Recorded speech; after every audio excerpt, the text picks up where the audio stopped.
All right, welcome. Today, we're jumping into the deep end with macroeconomics. Seriously, this is the science that tries to answer the biggest questions out there. Why are some countries incredibly wealthy while others struggle? And what's behind those booms and busts that define our jobs, our savings, and pretty much our whole future? We're going to explore the powerful models economists use to even begin to find the answers. You know, this quote from Nobel laureate Robert Lucas just nails it.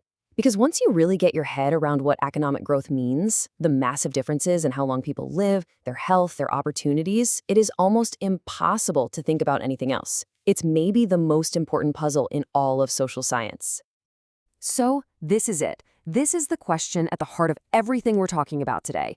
The gap between the world's richest and poorest nations isn't just a gap, it's a chasm. And macroeconomics, well, that's the toolkit we need to understand why that chasm exists and what, if anything, we can do about it. So, here's how we're going to break it down. First, we're tackling that biggest question, long-term growth. Then, we'll zoom in on the short-term stuff, the booms and busts. After that, we'll look at the tools governments actually have to try and manage all this. And finally, we'll get into why this is very much an unsettled science. Okay, so let's start with the long view. And I mean the really long view. We're talking about the kind of economic growth that unfolds over decades, even centuries, and completely transforms societies from the ground up. What's the engine that drives that? Our starting point for this is something called the solo growth model. A good way to think about an economy is like it's a recipe. The model says you've got three main ingredients. You have labor, which is your workers. You have capital, which are the tools and machines they use. And then you have the recipe itself, how good you are at actually combining those workers and tools. That recipe, that's technology.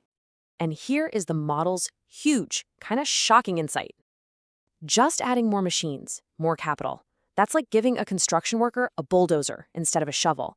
You get a massive one-time jump in how much you can get done. That's a level effect. But inventing a whole new way to build something, a better idea, that's technology.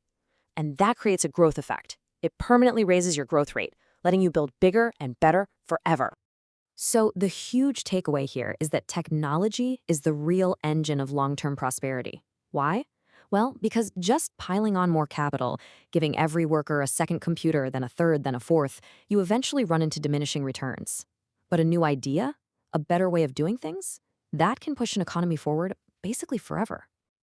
Okay, so technology drives that long-term trend line going up.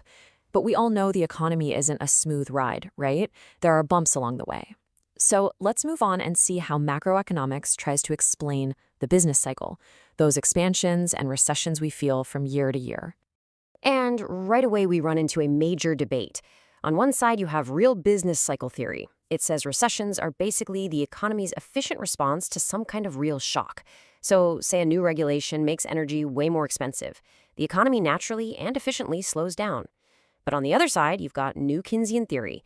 It blames sticky prices. For instance, if demand for cars suddenly drops, a dealership can't just instantly cut prices and slash wages. So what do instead? They stop ordering new cars and lay off salespeople. That, right there, is a market failure. And this really gets to the core of the whole debate. Is a recession a painful but ultimately necessary adjustment for the economy, or is it a sign that the system is broken and needs a fix?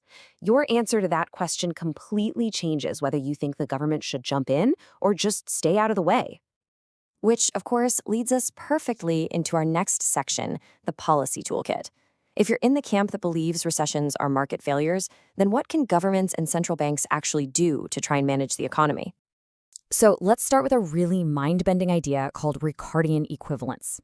Imagine the government borrows a bunch of money and sends you a check for $1,000.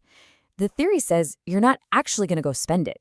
Instead, a perfectly rational you would think, this just means higher taxes for me or my kids down the road to pay this debt back. So you just stick that $1,000 in the bank to save for the future tax bill. And the stimulus, in theory, it does nothing. Now, of course, in the real world, people might not be perfectly rational, or maybe they just don't care about their great-great-grandchildren's tax rates, so the theory doesn't hold up perfectly. But it forces us to ask a really important question.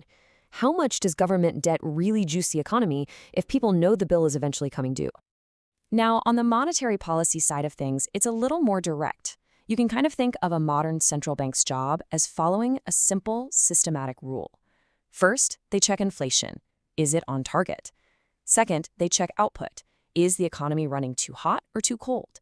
And based on that, they adjust their key interest rate. They'll raise it to cool things down or lower it to get things going, all to steer the economy back on course.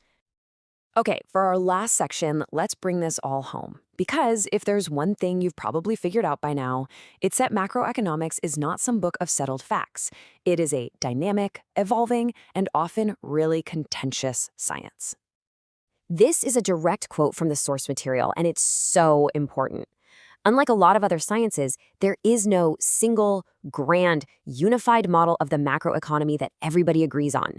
You have all these different models that focus on different things, and the debates between them are very, very much alive. And the list of unanswered questions is long, partly because the economy isn't some neat lab experiment you can control. What really causes recessions? How dangerous is a housing bubble? How much government debt is actually too much? I mean, these are the questions that keep economists and policymakers up at night. And nothing stress-tested all these different models like the 2008 financial crisis. It was a really humbling moment for economics, frankly. It showed there were huge blind spots, especially in how the financial system could bring the entire global economy to its knees. It proved in the most painful way you can imagine that these aren't just academic theories. They have massive, real-world consequences for millions of us. So why should you care about all these abstract debates? Because the ideas that win end up becoming policy. They shape the taxes you pay, the interest rate on your mortgage, and the stability of your job. The world is always changing, so the ultimate challenge is figuring out which one of these models holds the right map for the economy of tomorrow.